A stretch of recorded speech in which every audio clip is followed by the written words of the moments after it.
Hello again, folks. Welcome to another video on the Aztecs, and this is the last one because we've reached the end of our topic now. We're in the last week of term, and I thought we'd finish with a bit of fun. So I've sorted out a little quiz for you with, I think, 16 questions, and we'll just see how you get on. It's not an assessment. I'm not going to take marks in from you. It's just for you to have a bit of fun and see how much you've learned during our topic. So if you've got a little scrap of paper and a pencil, jot a few answers down, and I'll mark it and give you 20 marks. I think we'll have, because some of these questions carry more than one mark, and it's just an opportunity for you to have a bit of fun and see how much you've learned. Remember, it's not supposed to be a memory test. History is not about remembering things. It's about enjoying finding out information. It's a story, isn't it? History is, as we've said many times, a story. So here we go. If you've got something to write on, it will help you. So we'll start with number one now on our Aztec quiz. And the first question is, in which country did the Aztecs live? In which country did the Aztecs live? Number two, roughly how many years ago did they live? Roughly, we'll go with how many years ago that they died out. So let's say, how many years ago roughly did they die out? I'll give you a choice of three. Did they die out 500 years ago, 2,000 years ago, or 5,000 years ago? Roughly how long ago did the Aztecs die out? 500, 2,000, or 5,000? Number three, what was the Aztec capital city called? And what was unusual about where it was? Number three, what was that capital city called? And for another mark, there was something unusual about where it was located and where it was. And that's number three. Number four, can you give two ways in which Aztecs could travel between that capital city and the mainland? It was hard to get to. So how could you get to that capital city from the mainland? Two different ways. Number five, what was an Aztec book called? What was an Aztec book called? And number six, can you give two ways in which it was different to a book that we might use? How was it different? We all made one, didn't we? So what was different about it from a book that we might use? And if you can give me two different ways, that'll give you 2 marks for number 6. Number 7, why did the Aztecs build those pyramid temples? Why did the Aztecs build those pyramid temples? What was their purpose? What were they used for? That's number 8. That's that number 7. That was number 7. Yeah. Number 8. A macahootl was a club, a bit like a cricket bat, but it was sharpened up with a special substance that they rammed into the edge of it. So a macahootl was a club. It was a bit like a sword, but it shaped a bit like a cricket bat. What did the Aztecs ram into the edge of it to make it sharp? If you can't remember the name of the substance, maybe you could describe it. Number 9. Can you give me an example of a game that the Aztecs played? Can you give me an example of a game that the Aztecs played? There was a few things we talked about when we did fun and games, and we talked about how they were a bit like basketball, or a bit like Ludo, or a bit like bungee jumping. But can you give me just one of the names that the Aztecs would have given to those games? Number 10, to do with crime and punishment. How might a small-time thief have been punished during Aztec times? How might a small-time thief be punished during Aztec times? So somebody who stole something. What would happen to them?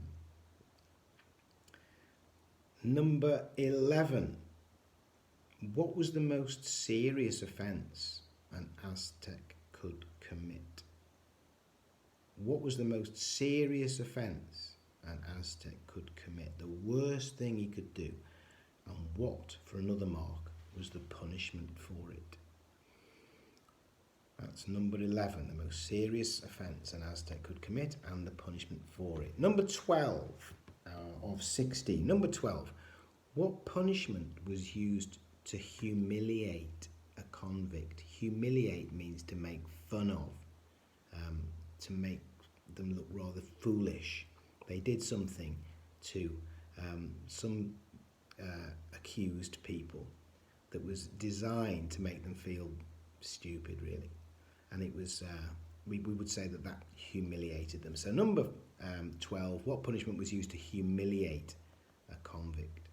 Number 13, how would a disobedient child be punished? There's a couple of possible answers here, but I wonder if you can remember what they did to children who had not done as they were told. That was number 13. How would a disobedient child be punished? Number 14.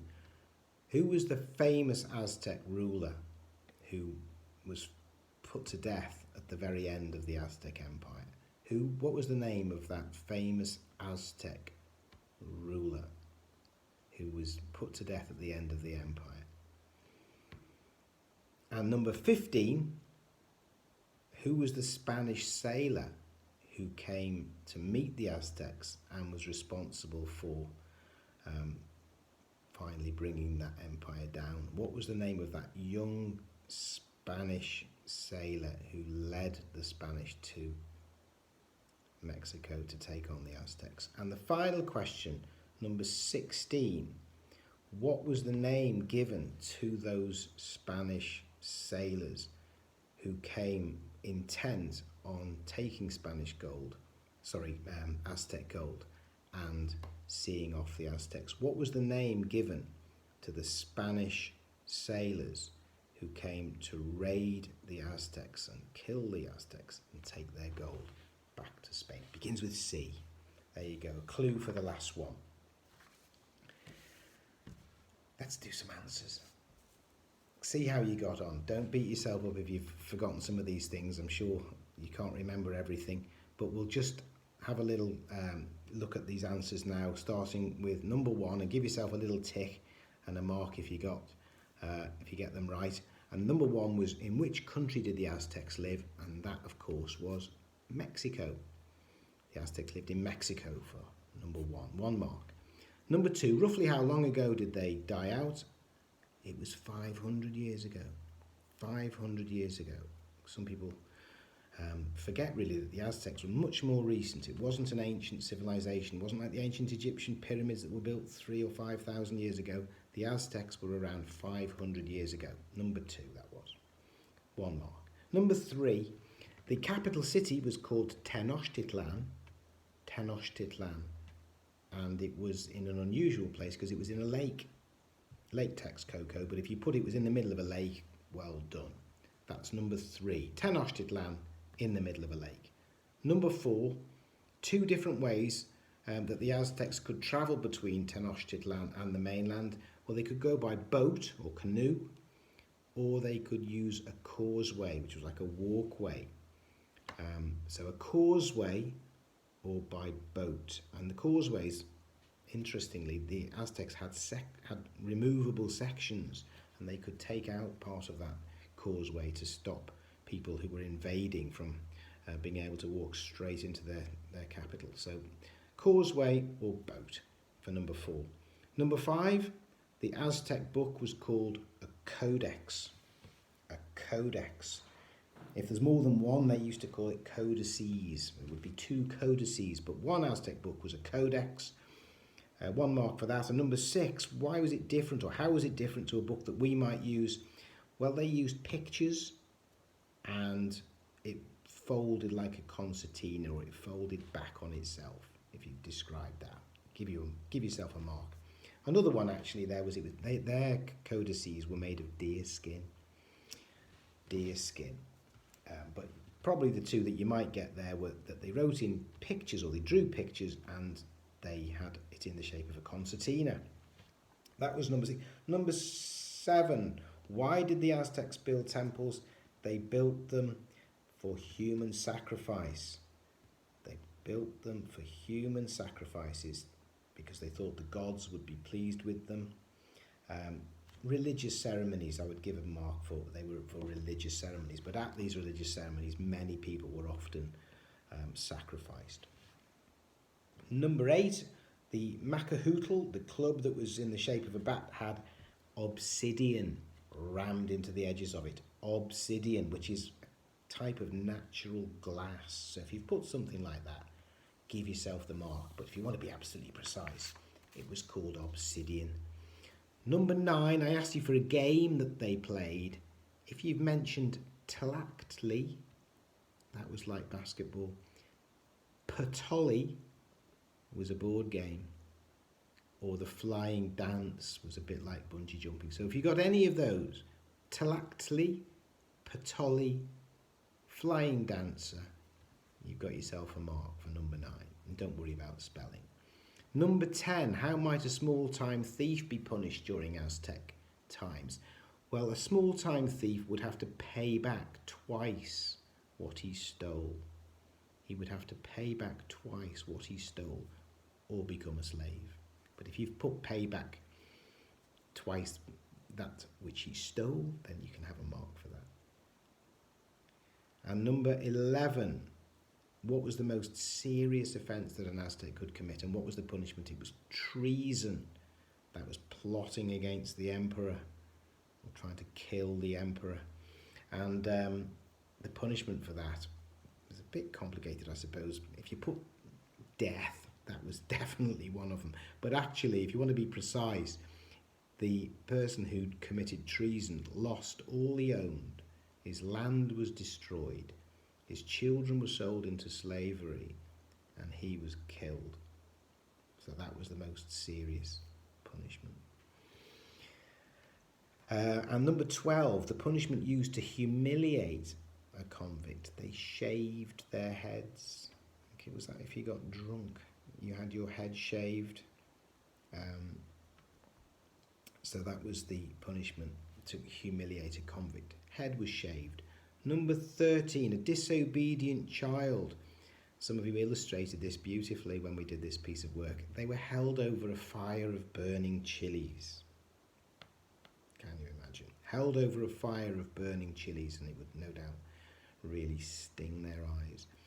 Or possibly they were pricked with a cactus spike. So they were pricked with the spike of a cactus, or they were held over a fire of burning chilies. I don't know which I would prefer. What was that? Number 13. Number 14. Who was the most famous Aztec ruler? Montezuma, or possibly Moctezuma. Seems to have two different versions of his name. Montezuma the second, as it happened. But if you've got Montezuma or a Moctezuma, you've got a mark for number 14. The Spanish sailor, this is number 15, the Spanish sailor who came to meet the Aztecs and took them on was Cortes, Hernan Cortes, that 18-year-old Spanish adventurer. And the correct name for those Spanish raiders was the conquistadors. The conquistadors. So I'm making that out of 20, folks. I think that's right. But it's only a bit of fun. And you know, I hope you did well. I hope you got close to 20. If you didn't, you know, don't worry about it. Have a look back at some of your lovely work, and maybe you'll be reminded of some of the things we've done. I've really enjoyed this topic from the very beginning. I've loved looking at your work. I've loved the practical activities that we've done. I loved your codices, I should say, shouldn't I? Codices that you made. The shields. Wow, can't believe the quality of work that I saw there. So thanks very much, and your written work, your findings on all of those amazing subjects, absolutely marvellous. Thank you very much, folks. I've really enjoyed it. I hope you've enjoyed the topic, and as well. And I look forward to seeing you very soon. And obviously we'll all catch up together in year 6. And boy, are we going to have some more fun with our history. Thanks very much for listening, folks. Take care, and I'll see you soon. Bye-bye.